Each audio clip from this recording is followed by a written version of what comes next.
Hello guys, sa video na ito, magdi-discuss tayo ng distance formula at ipoprove natin yung mga geometric figures using distance formula. So babalik muna tayo sa basics, no? So dito sa Cartesian plane natin, meron tayong x-axis tsaka yung y-axis kung saan yung right side dito ay positive numbers at tsaka yung upside, yung taas niya positive numbers. So, sa left side at saka sa downside, negative numbers. Okay? So, dito sa part na to, sa upper right side, tinatawag din natin yan quadrant 1. Dito sa left, quadrant 2, quadrant 3, at quadrant 4. Okay? So, sa quadrant 1, makikita natin na palaging positive ang coordinates. Dito sa kaliwa, negative, positive. Sa baba, negative, negative. At dito sa lower right, positive, negative. So, dito sa example kong mga points, meron tayong tatawagin ko itong point A at dito sa point B. Sa x-axis muna tayo titingin at pagkatapos sa y-axis naman. So, tingin muna tayo sa x-axis kung saan nakaturo yung x-axis 1, 2. Okay? Tapos, yung y-axis 1, 2, 3. So, yung coordinates niya nasa 2, 3. Sa baba, ang x-axis niya nakatutok sa 4, 1, 2, 3, 4. Ayan. At yung y-axis niya nakaturo sa negative 6. So, x-axis niya 4. Yung y-axis, negative 6. So, palagi nauuna yung x-axis. Okay?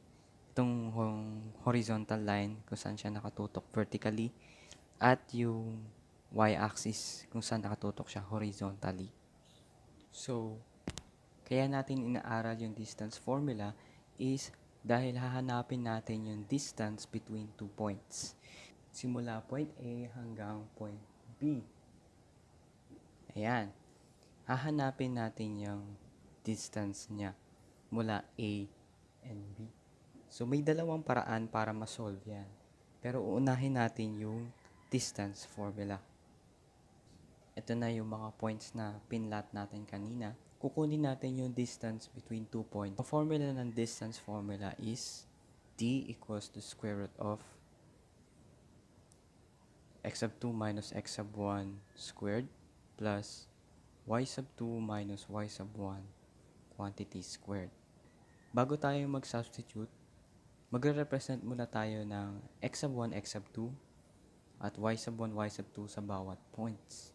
So, ikaw ang bahala kung gusto mo ito yung x sub 1, y sub 1, x sub 2, or y sub 2. Kahit mag-interchange sila, okay lang din. So, ako, i-represent ko to as x sub 1, y sub 1. So, dapat x and y. Ito rin, x sub 2, y sub 2. Representing yung 4 at saka yung negative 6. So, tsaka tayo mag-substitute ng points. Okay, so d equals the square root of, substitute natin isa-isa. X sub 2 ko, 4. 4 minus x sub 1, 2.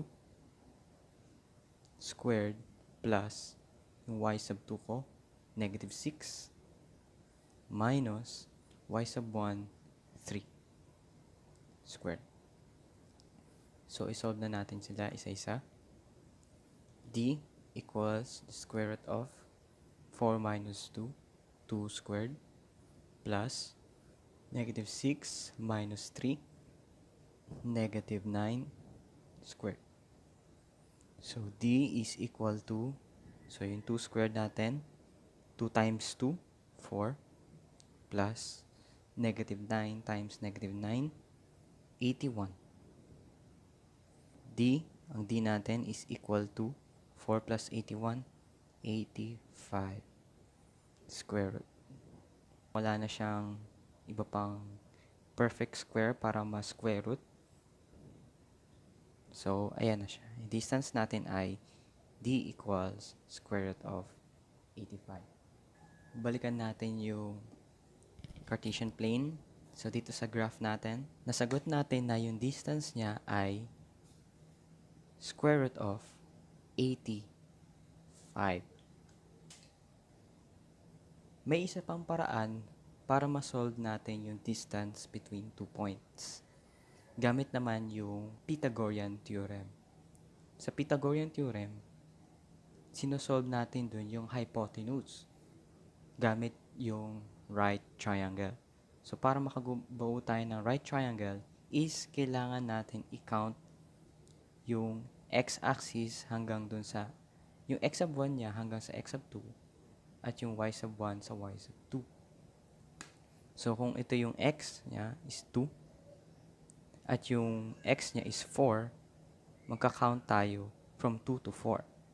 So, mula dito 2 points, 1, 2. At mula dito sa baba, mula dito sa taas pala, hanggang dito sa baba, magka-count tayo. So, mula rito hanggang dito, 2 units. At mula rito hanggang dito.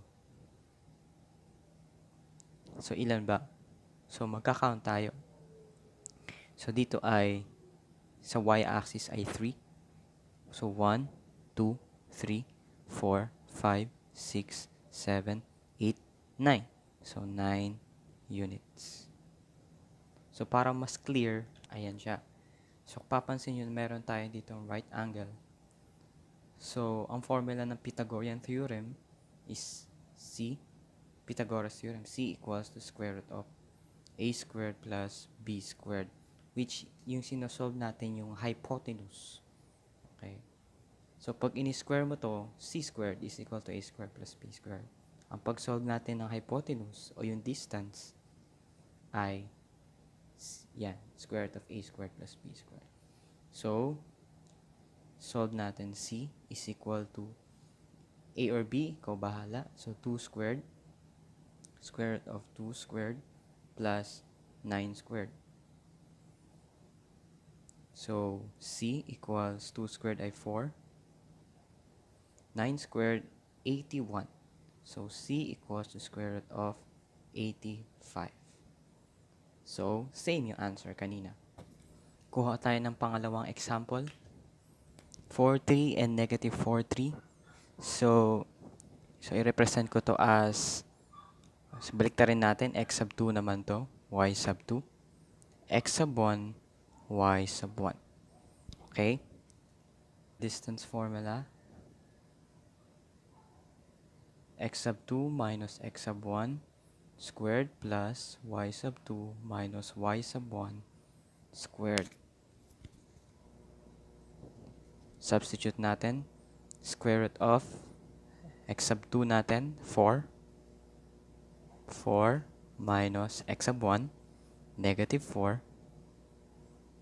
squared, plus y sub 2, 3, minus y sub 1, negative 3, squared. So, t is equal to, so, applying din yung solving ng for integers, 4 minus negative 4. So, negative, negative, magiging positive na yan. 4 plus 4 squared plus 3 minus negative 3, magiging 3 plus 3 na siya. Squared. So, t is equal to 8 squared plus 3 plus 3, 6 squared.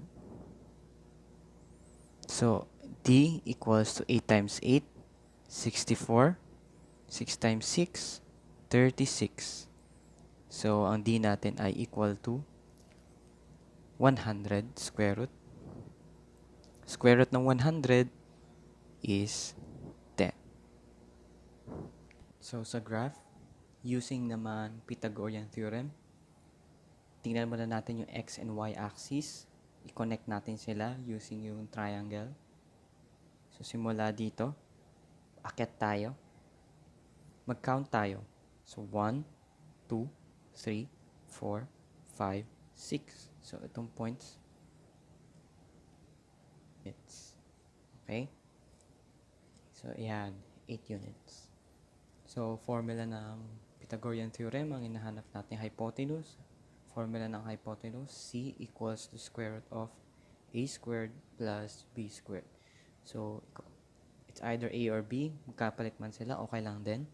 C equals to square root of 8 squared plus 6 squared. So, C equals 8 squared is 64. 6 squared, 36. So, C equals 100. Square root. So, ang final answer, C equals 10. So, yung nasolve natin kanina is 10 din. Okay? So, yung C, palitan mo lang ng D. So, ayan yan. So, it's either Pythagorean theorem or distance formula. Pero mag-focus tayo sa distance formula. Third example. So, represent ko to ulit as x sub 1, y sub 1, x sub 2, y sub 2. Distance formula equals x sub 2 minus x sub 1 squared plus y sub 2 minus y sub 1. Sorry, dito. Sa baba dapat. Squared. So, d equals the square root of x sub 2, negative 10, minus x sub 1, negative 4, squared. So ayan. Y sub 2 natin, negative 2, minus y sub 1, 2, squared. Okay, so, d equals negative 10 minus negative 4, magiging negative 10, negative negative, magiging positive 4 na yan. Squared plus negative 2 minus 2, negative 4, squared. So, solve natin to. D equals negative 10 plus 4, negative 6. So, negative 6 squared plus negative 4 squared. So, D equals 6 times 6, 36. Negative times negative, positive. 4 times 4, 16. Negative times negative, positive 16. So, D is equal to 36 plus 16 is 52 square root. Okay? So, yung 52 square root, check natin baka pwede pa siyang ma-factor out. At yung factors niya ay pwedeng lumabas sa square root.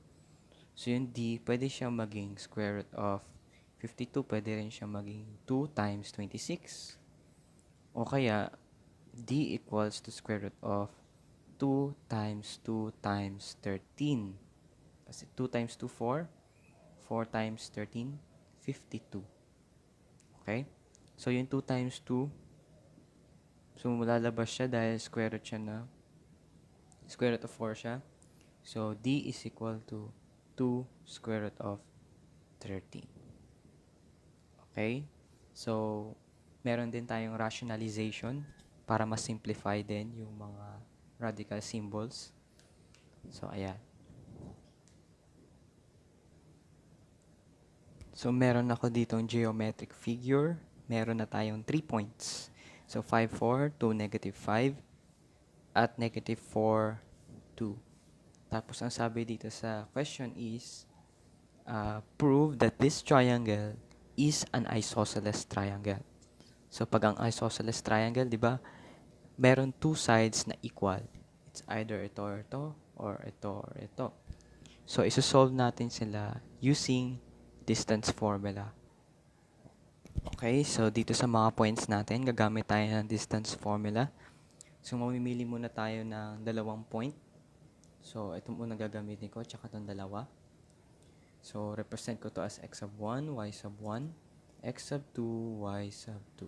So, distance formula equals the square root of x sub 2 minus x sub 1 squared plus y sub 2 minus y sub 1 squared. So, distance equals to x sub 2, negative 4, negative 4 minus 5 squared plus y sub 2, 2 minus y sub 1, 4 squared. So, D is equal to negative 4 minus 5, negative 9 squared plus 2 minus 4, negative 2 squared. So, D is equal to 9 times 9, 81. 81 plus 4. So, D natin ay equal to square root of 85. So, itong 2 points na to ay square root of 85. Or remember natin yan. So, dapat yung isang point dito, it's either ito or ito, dapat yung isa sa kanila square root of 85. Okay? So, ito naman piliin natin. So, ito gawin natin x sub 1, y sub 1, x sub 2, y sub 2. So, D is equal to the square root of quantity x sub 2 minus x sub 1 squared plus y sub 2 minus y sub 1 squared. D equals to square root of x sub 2, 2, minus x sub 1, negative 4, squared, plus y sub 2, negative 5, minus y sub 1, 2, squared.